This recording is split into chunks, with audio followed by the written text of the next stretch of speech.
বলে আল্লাহকে ভালোবেসে সপেছে দিব, তাদের কিসের ভয়, কে করে পরাজয়, শহীদি দেশ ও দেশের বাইরে থেকে যারা আমাদের এই অনুষ্ঠানটি দেখছেন সবাইকে পবিত্র মাহে রমজানের শুভেচ্ছা। প্রিয় দর্শক মণ্ডলী, আমরা আছি পূর্ব বাসাবাটি বগা ক্লিনিকের সামনে বিশাল এক ওয়াজ মাহফিলে। দেখানোর চেষ্টা করছি ওয়াজ মাহফিলের অনুষ্ঠানটি সম্পূর্ণ করে। যদি ভিডিওটি ভালো লাগে অবশ্যই জানাবেন। আপনাদের অনুষ্ঠানটি যদি ভালো লাগে আমাদের লাইক দিয়ে অবশ্যই জানিয়ে দেবেন। দুঃখ বেদনা নিয়ে ঘুরে বেড়াতাম। এবছর বাংলা তামাম ছেলেরা এটা বলবো আমি এক প্রকার ইসলামের বিজয়। তাহলে এইখানে দাঁড়িয়ে এইভাবে কথা বলার মতো হিম্মত আমার হইতো না। আমি বহু অপমানিত লাঞ্ছিত হয়েছি সত্য কথা বলতে যে। ঠিক আমাকারু আল্লাহ আল্লাহ খয়রুল মাকিরিন। ঠিক 17 বছর পরে সেই বাসুর মাধ্যমে আমরা পর্দার মেহমানকে দাওয়াত দিয়েছিলাম। 3 বছর দেন আমি আসতে পারবো না, আমার মাহফিল আছে। আমরা হতাশ হয়ে গেলাম। আজকে যিনি এই নিয়ে আলোচনা করলেন একটু আগে, এই যিনি তাকে দাওয়াত দিলাম 13 তারিখ অর্থাৎ গতকালকে। বাসুর মাধ্যমে আবার চেষ্টা করলাম, বাস্তু তার সাথে যোগাযোগ করলেন মর্ক। তিনি বললেন যে ওই দিনকার আমার রামপাল মাহফিল আছে, তবে আমি আসতে পারি রাত 10টায়। আমরা বললাম 17 বছর আগের মনের ঘা আছে, এই ব্যক্তিকে পাই নাই, হয়তো আল্লাহ এই বছর কবুল করেন, লাগে আমরা ডেট চেঞ্জ করব। বাসের মাধ্যমে যোগাযোগ করলাম। মোহতারাম বললেন যে রামপালে আমার মাহফিল আছে, রাত 10টা হলে পারি। কমিটির সাথে যোগাযোগ করলাম, বলে আলহামদুলিল্লাহ লাগে একদিন চেঞ্জ হবে। প্রধান মেহমানদাকে বানাবো একদিন আগে, দিন একটু আগে অস্কারে গেলেন, তাকে জানাইলাম, তিনি বলে ওই দিনকে আমি থাকতে পারবো না। তারপর আজকে আমরা বেছে নিলাম, কারণ ওই যে 17 বছর আগে দাওয়াত দিছিলাম, সেটা মন ব্যথা রয়ে গেছে, যদি পাইয়ে বসি। বাসের মাধ্যমে আল্লাহ পাক সেই দাওয়াতটা কবুল করেন। তিনি আমাদের মনের মানুষ, দেহের মানুষ, অন্তরের মানুষ, ভালোবাসার মানুষ, বাগেরহাটের গৌরব। তিনি হলেন আজকের জনাব হজরত মাওলানা মনিরুজ্জামান সাহেব, সহকারী অধ্যাপক আরবি, দারুল কোরআন সিদ্দিকিয়া কামিল মাদ্রাসা খুলনা। মোহতারামকে তার মূল্যবান আলোচনা পেশ করার জন্য বিনীতভাবে অনুরোধ করছে।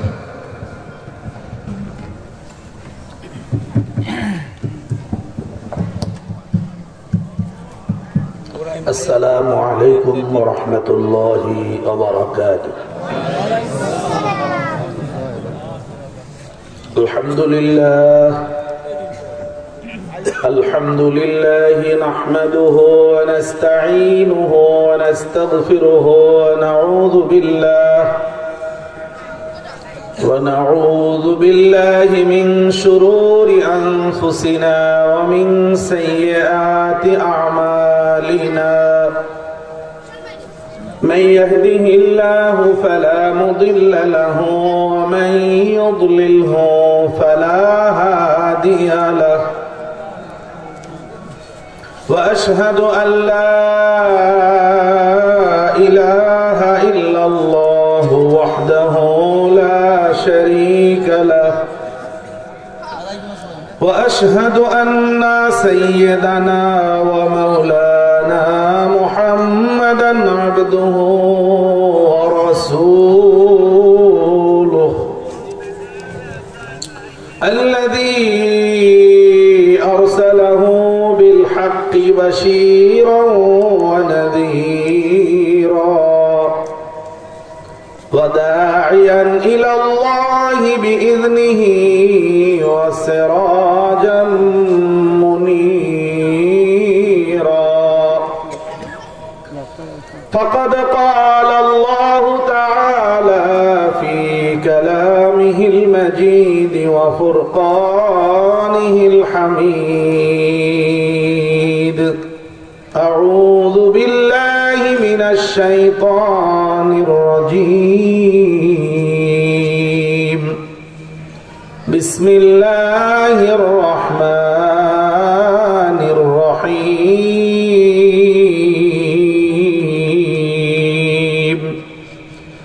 إن الله وملائكته يصلون على النبي يا أيها الذين آمنوا صلوا عليه وسلموا تسليما اللهم صل على سيدنا مولانا محمد وعلى آل سيدنا مولانا محمد بلغ العلا بكماله كشف الدجى بجماله حسنت جميع خصاله صلوا عليه وآله পূর্ব বাসাবাটি বগা ক্লিনিকের সামনে আয়োজিত আজকের এই বার্ষিক তাফসীরুল কোরআন মাহফিলের সম্মানিত সভাপতি বাগেরহাট কামিল মাদ্রাসার সাবেক সুযোগ্য উস্তাদ জনাব সরদার আব্দুল মালিক সাহেব, আজকের মাহফিলের আমন্ত্রিত মেহমান বাগেরহাট কামিল মাদ্রাসার প্রভাষক আমার একান্ত স্নেহাস্পদ হযরত মাওলানা কারি আব্দুল হুসাইন কোরআনুল কারীম থেকে তেলাওয়াত পেশ করেছেন আপনাদের সামনে। হাফেজ কারি মাওলানা আব্দুল্লাহ আল মাসউদ আমার পূর্বে আলোচনা পেশ করেছেন। আমাদের সকলেরই প্রিয় মানুষ মুফাসসিরে কোরআন জনাব হযরত মাওলানা কাজী তাওহীদুল ইসলাম, মাহফিলের আমন্ত্রিত মেহমান ভদ্রপাড়া জামালিয়া দাখিল মাদ্রাসার সম্মানিত সুপারিনটেন্ডেন্ট জনাব হযরত মাওলানা আবু বকর সিদ্দিক, মাহফিলের পরিচালনার দায়িত্ব পালন করেছেন পূর্ব বাসাবাড়ি জামে মসজিদের ইমাম ও খতিব জনাব হাফেজ মোহাম্মদ আবুল কালাম সাহেব সহ উপস্থিত সম্মানিত উলামায়ে কেরাম, শ্রদ্ধেয় মুরব্বীগণ, যুবক ভাইয়েরা, পর্দার অন্তরালে অবস্থানরত সম্মানিতা মা ও বোনেরা, একান্ত স্নেহাস্পদ কচি কাচারা, আসসালামু আলাইকুম ওয়া রাহমাতুল্লাহি ওয়া বারাকাতুহু। ওয়ালাইকুম আসসালাম। আমরা আল্লাহ রাব্বুল আলামিনের দরগাহে প্রাণ খুলে শুকরিয়া আদায় করছি, সকলেই পড়ছি আলহামদুলিল্লাহ। রব্বানা লাকাল হামদ হামদান কাসীরান তাইয়্যিবান মুবারাকান ফীহি। সম্মানিত হাজিরিন, আজকে আমরা একটা গুরুত্বপূর্ণ রাতে কোরআনের মজলিসে বসে আছি। গতকালকার রাতটাও এমন ছিল না, আগামীকালকার রাতটাও এমন হবে না। আপনারা নিশ্চয়ই জানেন এটা শবে বরাত। আজকের রাতটা কোন রাত? শবে বরাতের রাত। ৬০ গম্বুজ মসজিদের সামনে দিয়ে আসলাম, দেখলাম অনেক যুবকরা মোটরসাইকেল নিয়ে বের হচ্ছে নামাজ পড়ে, অনেক আনন্দ ভর্তি করতেছে। ফাঁকে ফাঁকে আবার যুবক ছেলেপেলে নামাজ পড়ার পরে বের হয়ে আবার দেখলাম দরগার মোড়ের দিক কেউ এসে গেছে, কেউ আসছে। পাঞ্জাবি পরা আছে, মাথায় টুপি আছে, গায়ে চাদরও আছে অথবা কোটি আছে, আবার টুকটাক টানাটানিও করতেছে। তো আমি দেখলাম যে না, আমাদের যুবকরা কোনো দিক দিয়ে দুর্বল না, তারা ইবাদতের দিকেও আছে। আবার না, মানে সহজ করে বলি আর কি, মানে আমরা ঈদুল ফিতরের দিন, যেদিন রমজানের পর ঈদ হয়, সেদিন আমরা সবাই পাক্কা মুসলমান। ঠিক আছে না? আবার যেদিন পহেলা বৈশাখ হয় 14ই এপ্রিল, সেদিন আবার আমরা সবাই ধুতি টুতি পরে একটা অন্য রকম হয়ে যাই। আবার যেদিন ইংরেজি বর্ষ শেষ হয়ে নতুন বছর শুরু হয়, যেটার নাম দিয়েছে এখন 31st, তার মানে হলো 30-এর পরে আর প্রথম 31-এর রাত, সেদিন আবার আমরা ইংরেজ হয়ে যাই। এই দিক দিয়ে বাংলাদেশের একটা ভালো গুণ আছে যে এরা যে কোনো দেশের কালচার গ্রহণ করতে পারে, তাতে খুব একটা সমস্যা হয় না। শুধু সমস্যা একটা জায়গায়, তা হলো ইসলামের পোশাক আশাক পরে চলাফেরা করতে গিয়ে একটু হীনমন্যতায় ভোগে, তাই এটাকে তারা খুব একটা গ্রহণ করতে কষ্ট পায়। আমি আজকে আপনাদের সামনে কয়েকটি কথা বলবো। আপনারা যদি মনে করেন এটা গুরুত্বপূর্ণ কথা, তাহলে আপনাদের কাছে গুরুত্বপূর্ণ। কেউ যদি মনে করেন যে না এটা গুরুত্বপূর্ণ না, তাহলে তার কাছে গুরুত্বহীন কথা। তো আমি এর জন্য বলবো, আমি কোরআন থেকে কিছু কথা বলতে চাই, আর কোরআনের কথাগুলো আমাদের জীবনে খুবই প্রয়োজন। আমি আমার আলোচনাটা কোরআন থেকে করব, তো তার আগে ভূমিকায় আপনাদের সাথে কিছু কথা বলে নেই। যারা রাস্তায় আছেন, আমি বিনয়ের সাথে বলবো কথা বলবেন না। যারা রাস্তায় আছেন কথা বলবেন না।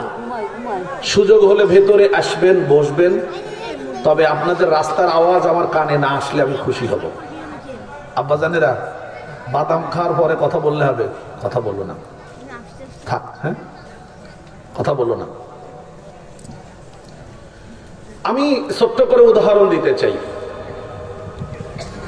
আল্লাহ তাআলা আমাদের সবাইকে এখানে বসায় রেখেছেন, বাড়ি থেকে আমরা এসেছি, কারণ আমাদের দেহের মধ্যে রুহু আছে। রুহু, এটার বাংলা হলো জীব আত্মা, জীবাত্মা। জীবের দেহের মধ্যে আত্মা থাকলে জীব নড়াচড়া করে, তার সব স্বাভাবিক কাজগুলো করতে পারে। আমি আপনাদেরকে ছোট্ট করে উদাহরণ দিয়ে এটা বলতে চাই। আমি এই যে একটা প্রোগ্রামে কথা বলে সেখান থেকে নেমেছি, আবার তাদের একটু আতিথেয়তাও গ্রহণ করতে হয়েছে। খুবই ছোট্ট করে একটা ডিম গালে দিয়েছি, এক পিস গোশত আমাকে সামনে দিয়েছে, আমি গালে নিয়েছি, খেয়েছি। এরপরে সেখান থেকে হাত টাত মুছে মোটরসাইকেলে উঠে গাড়ি চালাই পর্যন্ত আসলাম। আপনাদের এখানে এসে বসছি, কথা বলছি। কেন? আমার দেহের মধ্যে আত্মা বা রূহ আছে। আচ্ছা, আমার মধ্যে যদি আত্মা না থাকতো, তাহলে কি আমি খাবার খেতে পারতাম ওইখানে?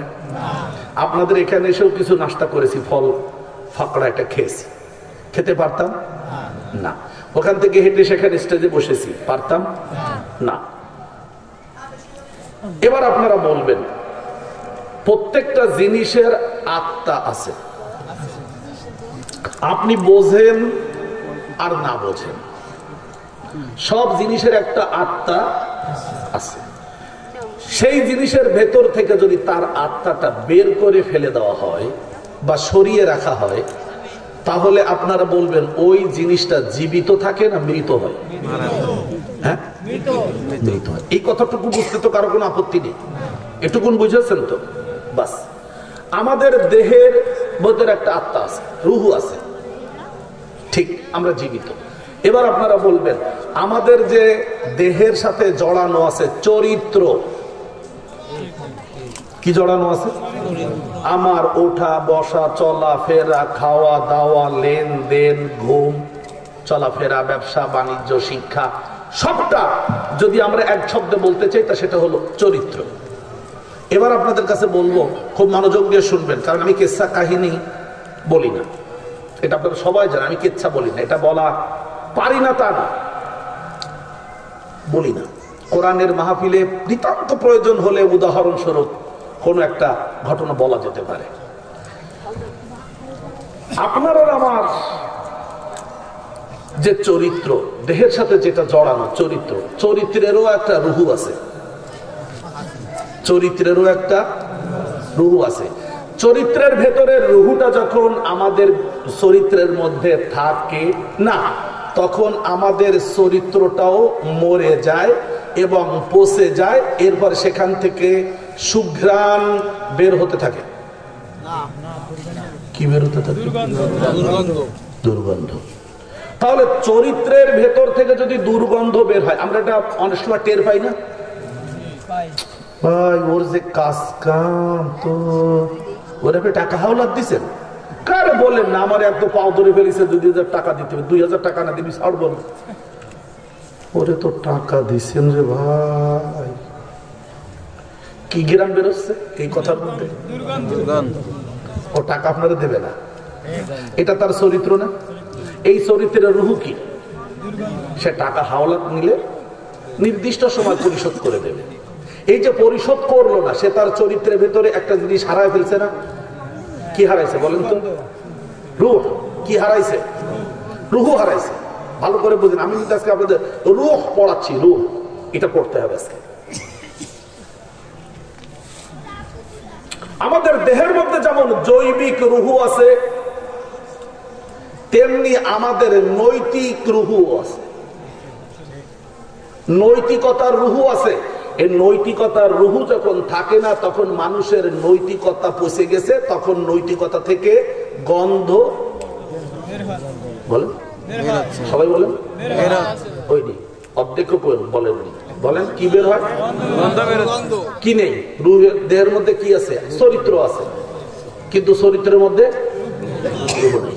এজন্য তার চরিত্রটা। আমাদের এলাকার একজন উপজেলার ভাইস চেয়ারম্যান, মানে চেয়ারম্যান ছিলেন, ভাইস চেয়ারম্যান, উপজেলার চেয়ারম্যান। আমি রামপালে মানুষ তো ট্যারিফ হয়েছে না, তাহলে বুঝে নেন কোন থানার হতে পারে, মানে মোংলা থানার হলো। কোন জায়গায়? রামপাল উপজেলা সাবেক একজন চেয়ারম্যান, সে হজে যাচ্ছে, তো তার স্ত্রী সহ হজে যাচ্ছে। বাড়ি থেকে বের হলে এইবার তার এক ভাতিজা ছবি তুলছে, তুলে এবার ফেসবুকে পোস্ট দিয়েছে যে আমার চাচা সাবেক ড্যাশ ড্যাশ ড্যাশ ড্যাশ অমুক ড্যাশ ড্যাশ, তিনি সস্ত্রীক হজের উদ্দেশ্যে গমন করতেছেন বা করেছেন, আপনারা সবাই তার জন্য দোয়া করবেন। এখন ফেসবুকে যুক্ত রামপালেতে যা লিখে দিছে তা তো আমার মধ্যে ঢুকিছে।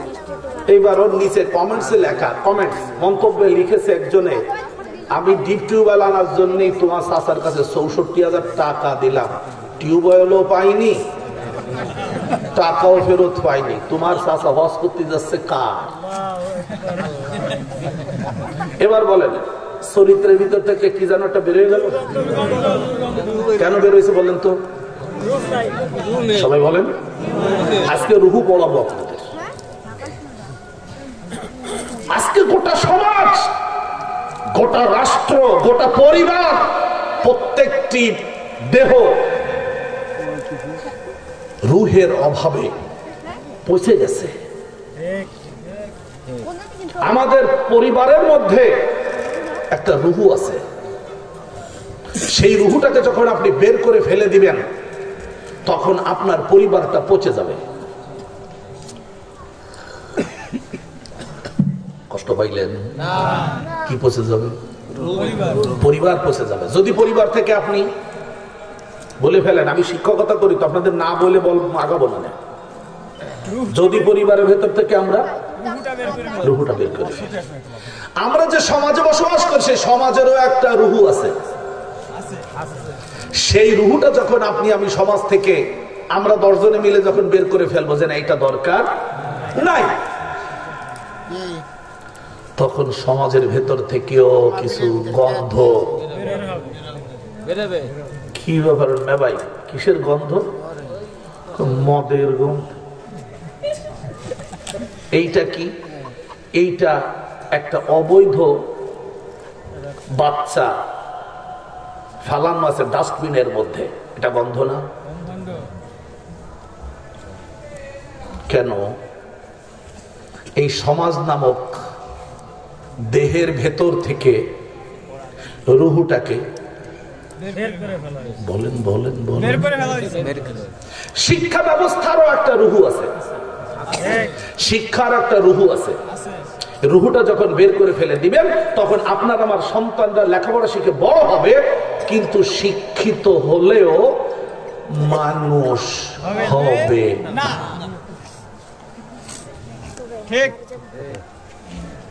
তা না হলে একজন শিক্ষককে ছাত্ররা মারতে পারে? একজন ছাত্র ভাই আর একজন ছাত্র ভাইকে মারতে পারে? মারে কেন? শিক্ষার যে রূপ সেটা বের করে ফেলা হয়েছে। আমি তো আমার কথা বলছি, আমার শিক্ষকরা প্রাইমারি স্কুলের যারা উস্তাদ ছিলেন, দুজন বেঁচে আছেন এখনো। আমি তাদের সামনে দিয়ে, আগে তো কখনো সাইকেল চালিয়ে যাই নাই, এখনো মোটরসাইকেলে যদি আমার চোখে পড়ে যে আমার শ্রদ্ধেয় স্যার দাঁড়ানো আছেন অথবা হেঁটে যাচ্ছেন, আমি আস্তে করে মোটরসাইকেলটা পেছনে গিয়ে থামাই এখনো। এরপরে আলতো করে একটা সালাম দিই, স্যার সালাম আলাইকুম। কেডা তুই? আমি মনিরুজ্জামান। তাই তো, মোটরসাইকেল থামাবে কিনা? দেখলি না ওই একটা গেল না, ওটারও পড়ায়নি, ওটা তো গুতো দিছিল ফিরাই আমার, ওই যার একটা গেল সামনে, দেখিস না ওগুলোরে পড়ায়নি? পড়াইছেন স্যার। ওগুলো বোঝে না যে স্যারকে দেখলে শ্রদ্ধা করতে হয়। কি করবো স্যার? যাবি কই? স্যার খুলনা গেল। যা না স্যার, চলেন আপনার সাথে হাঁটতে হাঁটতে যাই। না, মোটরসাইকেল ঠেলতে হবে। তা আপনি মোটরসাইকেল ওঠেন না, আমি উঠবো না, তুই যা।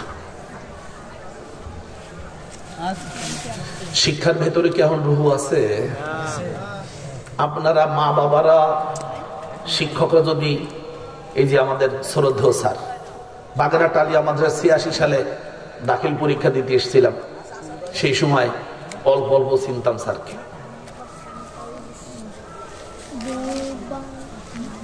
আপনারা অনেক সময় শিক্ষকরা ছাত্রদের পক্ষ হয়ে, সন্তানের পক্ষ হয়ে শিক্ষকের সাথে তর্ক করতে যান না?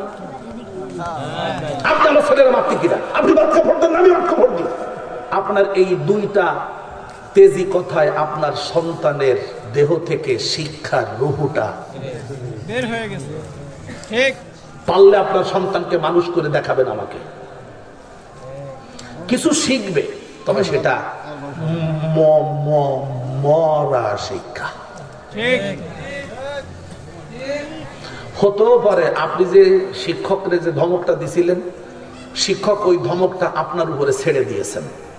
দেখা গেল কিনা আপনার সন্তান একবার আপনাদের ধরে মার দিল।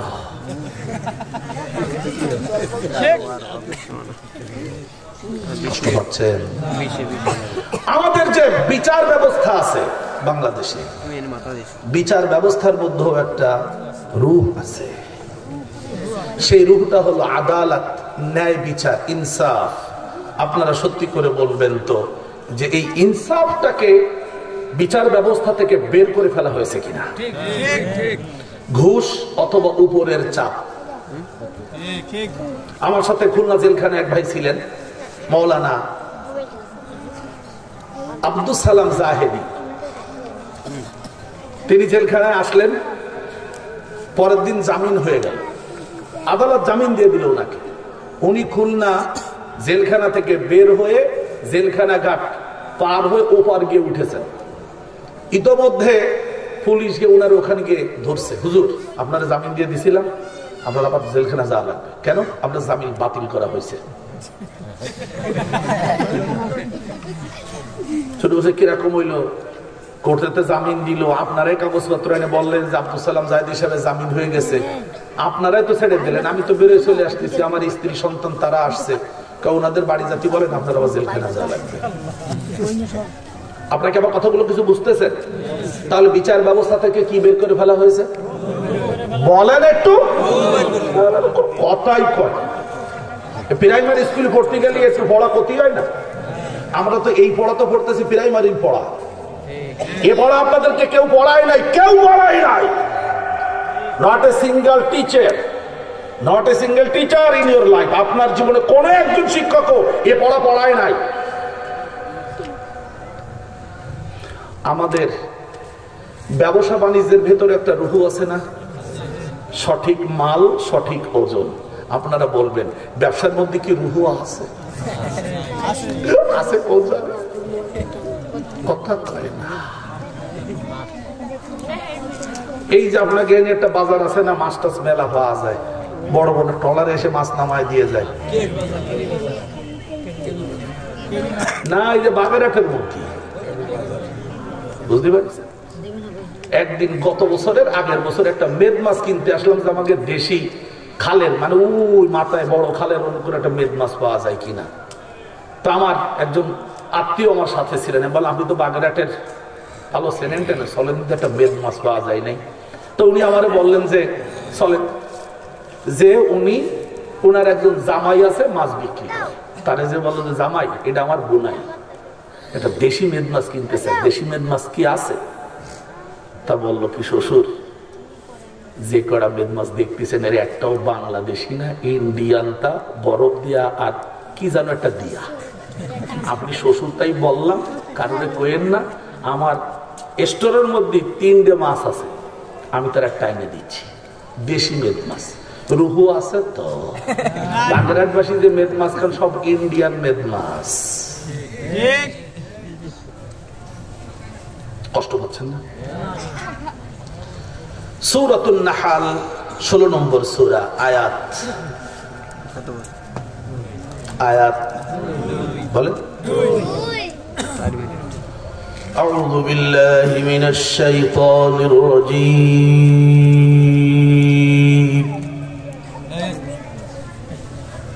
বিসমিল্লাহির রহমানির রহিম।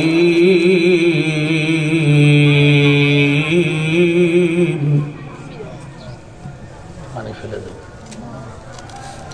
পানি ফেলে বরবাদ করে দাও। আতা আমরুল্লাহি ফালা তাস্তাজিলুহু। এই বাসাবাটির জন্য এখন আপনাদের সামনে আলোচনা করবেন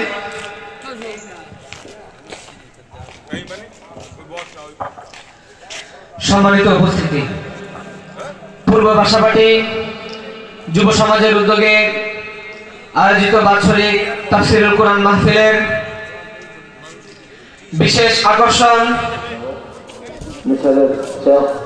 ডক্টর মোহাম্মদ আইয়ুব ইউসুফ রাহিমাহুল্লাহ। বিসমিল্লাহির রহমানির রহিম।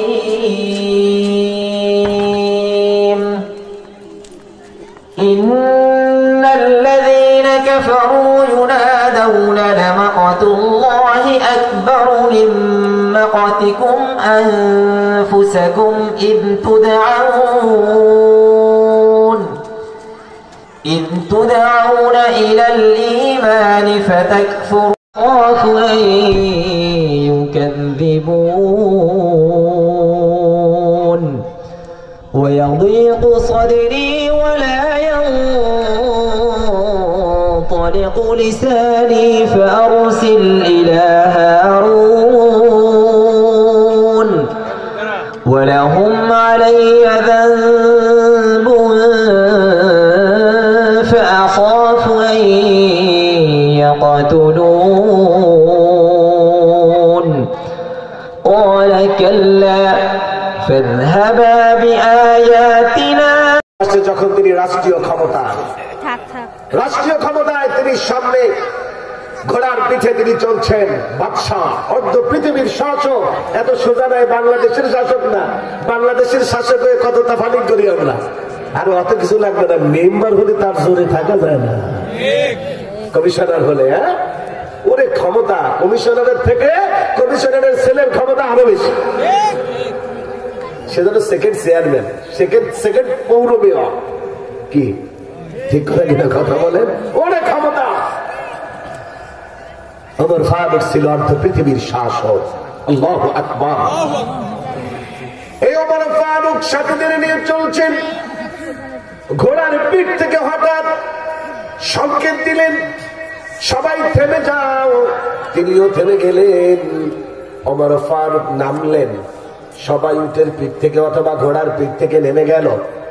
ওমর ফারুক রাদিয়াল্লাহু তাআলা আনহু এবার একটু সামনে এগিয়ে কান্না শুরু করে দিলেন। কি করতেছে? কথা বলেন একটু, কি করতেছে?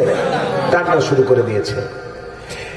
বেশ কিছু সময় ধরে কাঁদলেন, এবার আবার হাসি শুরু করে দিলেন।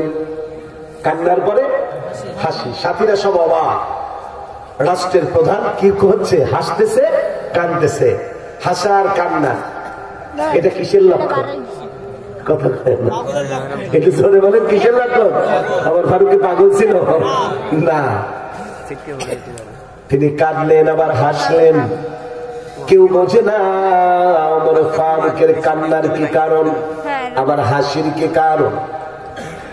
ওমর ফারুক রাদিয়াল্লাহু তাআলা আনহু কিছু সময় কান্নার পরে, হাসার পরে এবার সাথীদেরকে বললেন ঘোড়ার পিঠে ওঠো। একজন সাহস করে বললেন খলিফাতুল মুসলিমিন, একটা প্রশ্ন জবাব না পাওয়া পর্যন্ত রওনা দিতে মনটা চাচ্ছে না। বলো কি প্রশ্ন? কাই খলিফাতুল মুসলিমিন, আমার জানতে ইচ্ছে করছে আপনার হাসির কারণ কি, কান্নার কারণ কি? আপনি তো পাগল না, আপনি তো মাজনুন না, কাঁদলেন কেন, হাসলেন কেন? ওমর ফারুক বলেন, ও সাথীরা, আমি বুঝেছি সবার মনে প্রশ্ন, কেন আমি কাঁদলাম, কেন আমি হাসলাম। তাকিয়ে দেখো, এই যে বিরাট মরুভূমির এই প্রান্তর, যখন আমার বয়স 5 বছর 6 বছর বা 7, এই বয়সে আমার বাবা আমাকে একটা লাঠি দিয়া, আমাদের ছিল বিশাল বকরির পাল, এই বকরি চড়ানোর জন্য এই ময়দানে আমি আসতাম। এখানে ছিল একটা গাছ, ওই গাছের নিচে মাঝে মাঝে আমি বিশ্রাম নিতাম রোদে। এত উত্তপ্ত বালুকাময় প্রান্তর, এত গরম সহ্য করতে না পেরে এখানে আশ্রয় নিতাম। সারাদিন এগুলো চালানোর পরে সন্ধ্যাবেলায় যখন আমি বাড়ি ফিরে যেতাম, আমার বাবা আমার কাছে পেয়ে আমাকে, আমার শরীর থেকে দুর্গন্ধ আসতো, বকরির চেনার গন্ধ, পায়খানা লাগানো, শরীরে জামা কাপড়ে। আমার বাবা আমাকে বলতেন, ওই ছড়ি দিয়ে আমারে পিটাতেন, আর বলতেন তোর মতো অমরুরে দিয়ে জমিনের কিছু হবে না।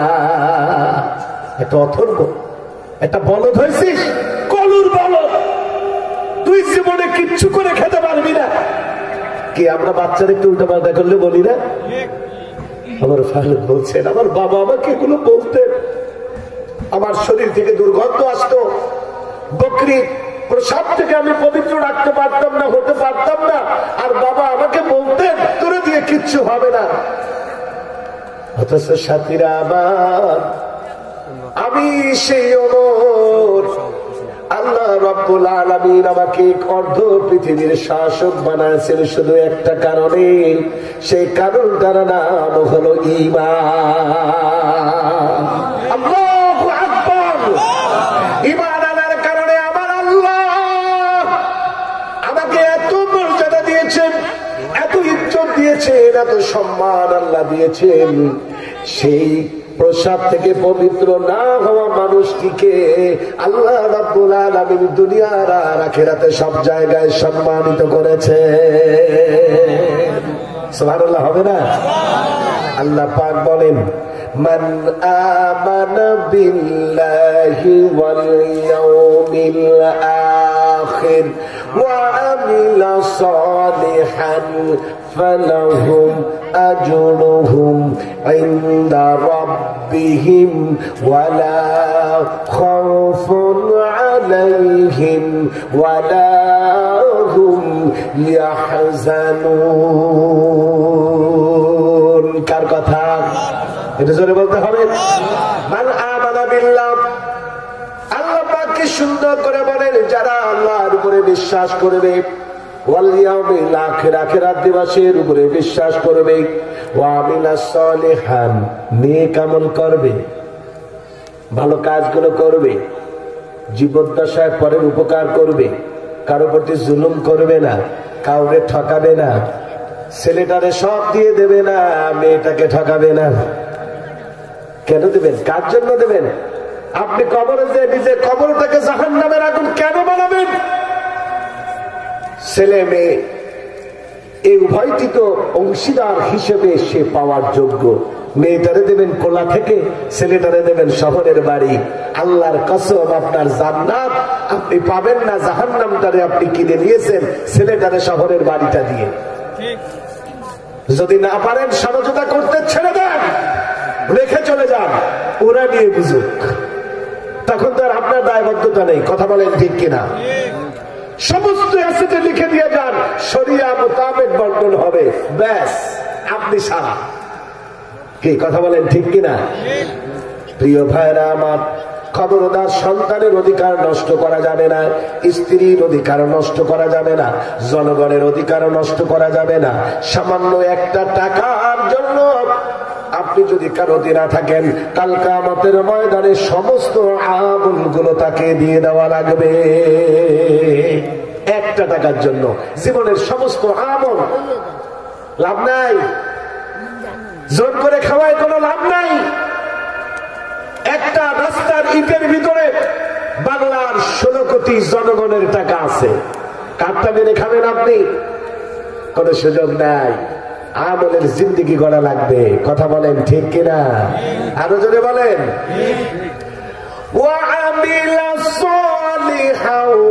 আল্লাহ বলেন আমলে সালেহ করতে হবে। যে কাজ করবে ফালাহুম আজরুহুম ইনদা রাব্বিহিম, তাদের জন্য তাদের রবের কাছে, পরওয়ারদিগারের কাছে রয়েছে উত্তম ঠিকানা। সুবহানাল্লাহ বলেন। জান্নাত চান? জান্নাত চান? কারা কারা চান? হাত তুলে দেখান। নারে তাকবীর, নারে তাকবীর। জান্নাত চাইতে হবে আল্লাহর কাছে। তা আবার চাইবেন বড়টা, রাসূল শিখিয়েছে। জান্নাত চাইবে কোনটা? বড়টা। আল্লাহ রাব্বুল আলামিন বলেন, ও বান্দারে, এই জমিনের মধ্যে আমার কিছু বান্দারা আছে যারা বলে আল্লাযীনা ইয়াকুলুনা রাব্বানা ইন্নানা আমান্না ফাগফির লানা। ও আল্লাহ, তুমি আমার রব, তুমি আমার গুনাহগুলোকে মাফ করে দাও। সুবহানাল্লাহ। আল্লাহর কাছে গুনাহ মাফ চাইতে হবে, তওবা করতে হবে। যত বেশি তওবা করব আল্লাহ রাব্বুল আলামিন তত তাড়াতাড়ি আপনাকে মাফ করে দেবে। ঠিক কিনা? উম্মতে মুহাম্মাদের শ্রেষ্ঠত্ব দুনিয়ার সকল উম্মতের পরে। দেখেন আদম আলাইহিস সালাতু ওয়াস সালাম অপরাধ করলেন, তার জান্নাতি পোশাক খুলে নেওয়া হয়েছিল। হয়েছিল কিনা? জোরে বলেন। জান্নাতের পোশাক খুলে গেল, জমিনে পাঠিয়ে দেওয়া হলো। আল্লাহ আবার তাকে দোয়া শিখালেন কি? রব্বানা যালামনা আনফুসানা ওয়া ইল্লাম তাগফির লানা ওয়া তারহামনা লানাকুনান্না মিনাল খাসিরিন। ঠিক কিনা? কে দোয়া শিখালেন? আল্লাহ সুবহানাহু ওয়া তাআলা তাকে শিখাই দিলেন, দোয়া পড়লেন, আল্লাহ মাফ করে দিলেন। প্রিয় ভাইরা আমার, আমাদেরকে আল্লাহর কাছে মাফ চাইতে হবে। আল্লাহ বলেন, যারা আমার কাছে মাফ চাইবে ফাগফির লানা, ক্ষমা চাইবে আমার কাছে, আমার আল্লাহর কাছে যত বেশি ক্ষমা চাইবে, আর ওয়াকিনা আযাবান নার, জাহান্নামের আগুন থেকে পরিত্রাণ চাইবে, আমি আল্লাহ রাব্বুল আলামিন তাদেরকে জাহান্নামের আগুন থেকে পরিত্রাণ করে দেব। জোরে বলেন না সুবহানাল্লাহ। 5 আগস্ট যে ঘটনা ঘটলো, আবু সাঈদের মতো মানুষ কানপুরের প্রথম হাত টান করে দিয়েছিল না? আমরা যে দলেই থাকি, আপনি বলেন তো, আপনি বন্দুকের গুলির সামনে বুকটা পেতে দেবেন? এত চারটিখানি কথা না। যে কাজটি আবু সাঈদ করেছিল ঈমানের কারণে, অন্য কোনো কারণ নয়। আজকে আবু সাঈদকে আমাদের মনে নাই, ভুলে গেছি। আবরারকে ভুলে গেছি, মুজাহিদকে ভুলে গেছি, 30,000 ছেলে যাদেরকে হত্যা করে ফেলা হয়েছে গুলি করে, ওদের ভুলে গেছি। রাগ করেন না, কোন শাসক জনগণের উপরে এভাবে গুলি চালানো যায় না। এটা ইসলাম বলে নাই, এটা ইসলাম বলে নাই। আজ আবু সাঈদ তার জীবন প্রথম দিয়ে দিল। এই আবু সাঈদকে হয়তো বাংলার মানুষ আর মনেও রাখবে না। এই উন্মুক্ত ময়দানে আজকে আমরা অসংখ্য জায়গায় কথা বলতে গিয়ে, জন্ম 78 শেষ, প্রায় 79-তে আমাকে অসংখ্য স্টেজে বলা হয়েছে রাজাকার নাম। দেখেন, রাজাকার শব্দ দিয়ে ট্যাগ লাগিয়ে আজকে যাদেরকে ফাঁসি দেওয়া হয়েছে, অন্যায় করা হয়েছে যাদের উপরে, আল্লাহ সেই শব্দ দিয়ে তাকেই আবার বিদায় করে দিচ্ছেন। রাগ করেন না, কিন্তু রাজনীতির করতেছে না। আবু সাঈদের মতো মানুষ বোঝাতে চাই, ইমানের কারণে তিনি প্রথম গুলি খেয়ে বাংলার মানুষকে সজাগ করে দিয়েছিলেন, ঠিক কিনা? আবু সাঈদ আর ফিরে আসবে? আমাদের অনুপ্রেরণা, ঠিক কিনা? আজ আবু সাঈদ নাই, আবরার নাই, জসিম নাই, আব্দুল মালিক নাই, ওরা দুনিয়া থেকে চলে গেছে, কিন্তু ময়দান আজকে আমাদের জন্য উন্মুক্ত করে দিয়ে গিয়েছে। এখন আর আমাদের কথা বলতে কোনো ভয় হয় না। কত অপমানিত হয়েছি, মোটরসাইকেল নিয়ে বাড়ি বেরিয়েছি, বিনা কারণে অপমান অপদস্থ করা হয়েছে। কারণ এই মাথায় টুপিটা, এই পোশাকটা রাসূলের আদর্শের কারণে। কথা বলেন ঠিক কিনা? দাঁড়িয়ে রাখতে মানুষগুলো ভয় পেত। এই সমাজ ব্যবস্থা, ইসলাম এই ধরনের সমাজ ব্যবস্থা চায় না। আবু সাঈদ চলে গেছে, কিন্তু লক্ষ্য আবু সাঈদ এ ময়দানে তৈরি হয়েছে। কথা বলেন ঠিক কিনা? আমরা চাই রাসূলের আদর্শ নিয়ে সমাজ ব্যবস্থাপনায় আমরা চলতে। কথা বলেন ঠিক কিনা? আমরা শান্তিতে থাকতে চাই। আমাদেরটা মেরে খেও না, তোমাদেরটাও খাবো। তোমরা যারা আমাদেরকে ভালো রাখতে চাও তারা আসো, তারা কাজ করো আমাদের জন্য। আমরা সমাজটাকে সুন্দর উপহার দিতে চাই। সমাজ, আমরা তোমাদেরকে ক্ষমতায় বসবার, তোমরা আমাদের লুটপাট করে আমাদেরকে শেষ করে দেবা, এই সমাজ ইসলাম চায় না। কথা বলেন ঠিক কিনা? সাঈদ চলে গেছে, তাকে এখন মনেও রাখি না। আলহামদুলিল্লাহ الحمد لله نحمده ونستعينه ونستغفره ونعوذ بالله من شرور أنفسنا ومن سيئات أعمالنا من يهده الله فلا مضل له ومن يضلله فلا هادي له وأشهد أن لا